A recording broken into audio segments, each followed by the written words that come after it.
Good evening, everyone. This is Mike O'Malley here with the Hurricane Outlook and discussion for September 5th, 2019, recorded around 6:40 p.m. Eastern Standard Time.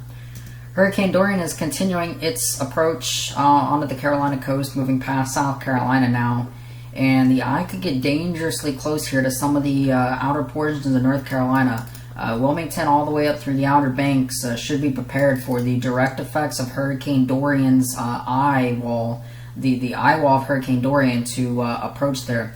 This does look like it could make landfall in the Outer Banks, somewhere along here, possibly from Rodanthe up towards the Pamlico Sound. This could make landfall near those areas, as Dorian is pretty close to the coast still, and it's kind of just hugging the coast with the eye wall of Dorian, the western eye wall, onshore at this point. If we go to the Cod Meteorology website here, you can see that the eye wall is coming very dangerously close, and you can see this is the eye sort of coming like this. Here's the start of the Outer Banks of North Carolina, and as this continues its approach, it may get dangerously close or move ashore here near portions of Rodanthe or portions of the Outer Banks in the Pamlico Sound region.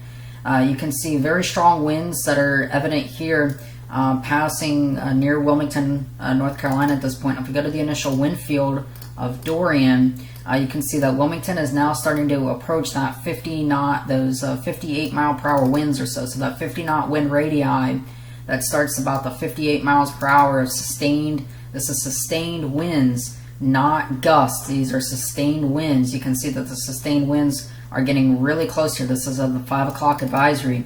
And you can see this is expected to pretty much pass right over the Outer Banks and potentially make landfall as a high-end Category 2 hurricane. And you can see there is still hurricane force winds lashing portions of the South Carolina coast, and that will only scoot up here over the next few hours over towards Wilmington, Jacksonville, Rodanthe, points like that. Could see direct impacts of hurricane force conditions and the western eye wall of Hurricane Dorian. So again, this remains an extremely dangerous situation, and just because the core is not fully coming ashore like that does not mean that you will not feel direct, significant impacts from Dorian. You can still see the rain bands that are coming in out in front of this, that these still could produce significant tornadoes. We've had a couple of them already today, significant tornadoes, and they're very short-lived but can be very destructive by nature.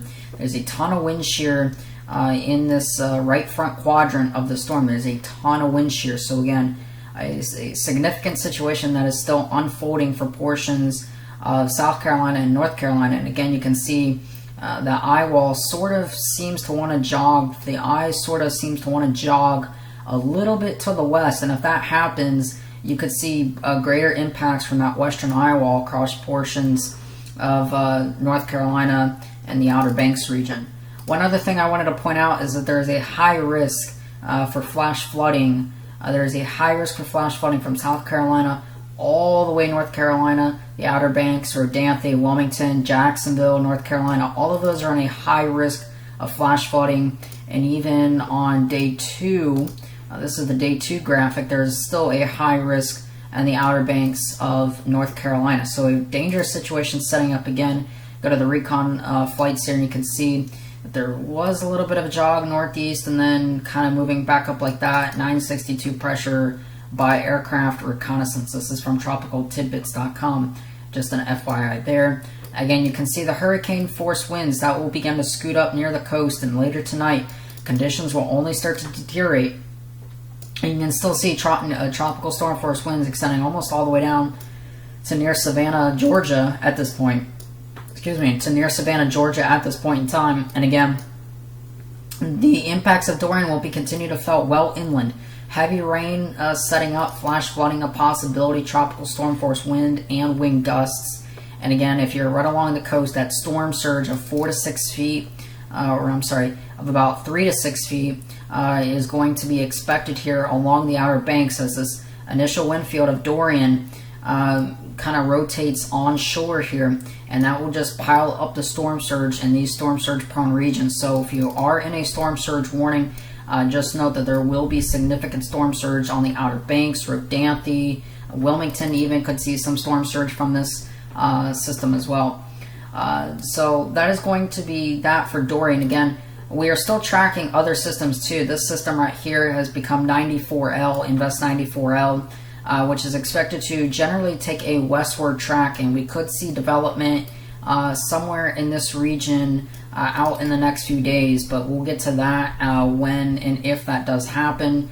We also got this other tropical disturbance here with a very low chance, only about a 10% chance, and Invest 92L, which is also down to a 10% chance as it kind of scoots that way.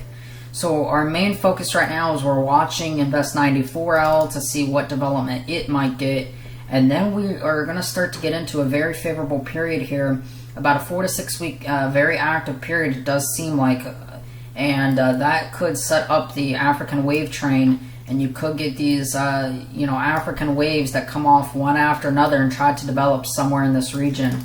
So again, we're going to really have to continue to monitor the main development region of the Atlantic over the next several weeks, because the activity is just beginning, I do believe. So again, our main focus right now is Dorian. Gabriel might become a hurricane somewhere out in this region as it continues to head off towards the north and west. No threat for the United States mainland or any of the Bahamas or anyone like that, or Bermuda. Again, Dorian is continuing its closest approach right now, and we'll continue to monitor exactly how close Dorian gets. Again, its western eye wall could be coming ashore and might actually make landfall here. The eye might make landfall, but again, impacts will be felt regardless well away, with significant flash flooding potentially setting up over this area, tornadoes and heavy wind gusts and sustained winds.